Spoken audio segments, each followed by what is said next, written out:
बांग्लादेश में लोगों ने फंडामेंटलिस्ट पार्टी जमाते इस्लामी बांग्लादेश को पूरी तरह से हार का रास्ता दिखाया है।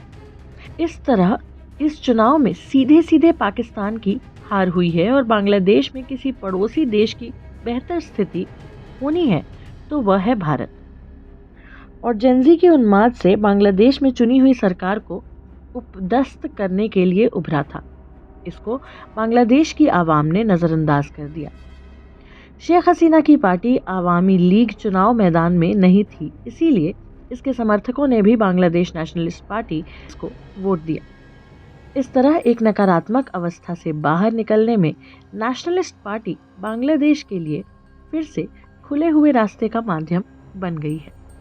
बांग्लादेश लगभग भारत की सीमा से घिरा हुआ है और एक तरफ बंगाल की खाड़ी है। एक छोटे से हिस्से से म्यांमार बांग्लादेश की सीमा से मिलता है। इस तरह बांग्लादेश की भू राजनीतिक स्थिति भारत के साथ उसे जोड़कर रखती है। तारिक अनवर ने भले ही विस्तार से यह कहा है कि बांग्लादेश अपने विदेश संबंध के मामले में किसी भी दबाव को स्वीकार नहीं करेगा, परंतु बांग्लादेश के निर्माण के समय से ही भारत की इस देश में विशेष स्थिति बनी हुई है। चुनाव के समय मतदाता ने भी अपने मतों के द्वारा भारत से ही अपने रिश्ते की ओर देखा है।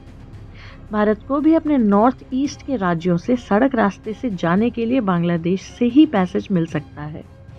बांग्लादेश के अल्पसंख्यक भी भारत के लिए एक जिम्मेदारी की तरह से हैं। बांग्लादेश एक छोटा सा देश है और इसके 1971 में अस्तित्व में आने के बाद सबसे पहले भारत ने इसे देश के रूप में मान्यता दी थी। दूसरा देश था सोवियत रशिया, जिसने बांग्लादेश को मान्यता दी थी। यह सघन आबादी वाला देश है और गरीबी से निकलकर विकासशील देश की दिशा में है। यहाँ के मतदाताओं की संख्या 12 करोड़ तक है। अपनी मां और पूर्व प्रधानमंत्री खालिदा जिया के गंभीर रूप से बीमार होने के बाद 17 सालों के अंतराल पर तारिक अनवर बांग्लादेश आए थे। खालिदा जिया 15 वर्षों तक बांग्लादेश की प्रधानमंत्री थी।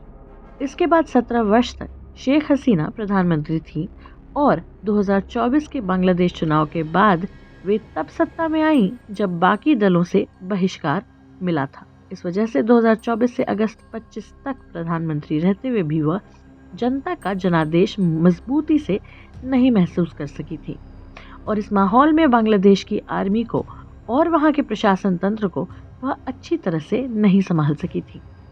परंतु जब बड़ी संख्या में लोग प्रधानमंत्री आवास की तरफ बढ़ रहे थे तो आर्मी ने अपना चॉपर यानी हेलीकॉप्टर देकर उन्हें भारत जाने का रास्ता दे दिया था। शेख हसीना को भीड़ तंत्र के द्वारा सत्ता से हटाने की कोशिश हुई थी।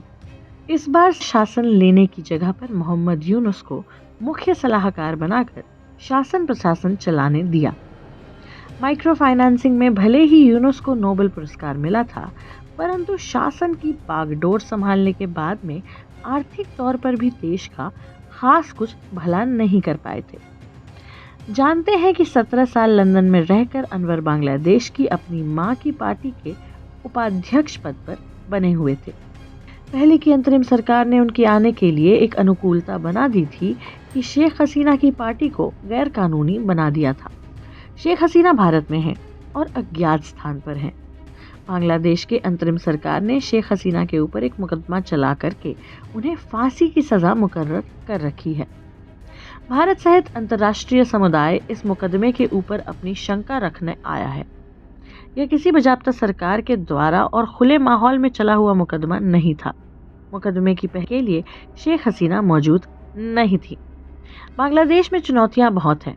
तारिक अपनी पार्टी के लिए बहुमत सुनिश्चित कर चुके प्रधानमंत्री नरेंद्र मोदी ने उन्हें बधाई दी। तब मतगणना के दौर में ही प्रधानमंत्री नरेंद्र मोदी ने फोन पर बात करके उन्हें धन्यवाद दे दिया। इसके पहले चुनाव के दरमियान जब खालिदा जिया की मृत्यु हुई थी, तब भारत की तरफ से विदेश मंत्री एस जयशंकर उनके क्रिमेशन में शामिल हुए थे। जयशंकर ने तारिक अनवर को व्यक्तिगत तौर पर बता दिया था कि भारत बांग्लादेश के साथ सहयोग का रिश्ता रखेगा। बांग्लादेश भारत का एक हितैषी देश है। इसमें अन्य बातें आएंगी, परंतु प्रिंसिपल बात यह है कि नए प्रधानमंत्री को शेख हसीना की वापसी के लिए चुनौतीपूर्ण तरीके से काम करना होगा।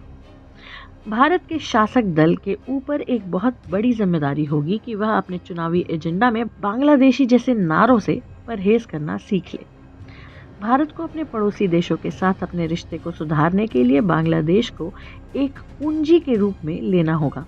इसके बाद बाकी सब चुनौतियां, खुद बांग्लादेश के अंदर की चुनौतियां, वहां के रोजगार और पढ़ाई लिखाई का मसला किस तरह सुलझाया जाता है, इस पर भारत बांग्लादेश के संबंध की निर्भरता रहेगी। A parliament and government accountable to the people through direct voting are being established in the country.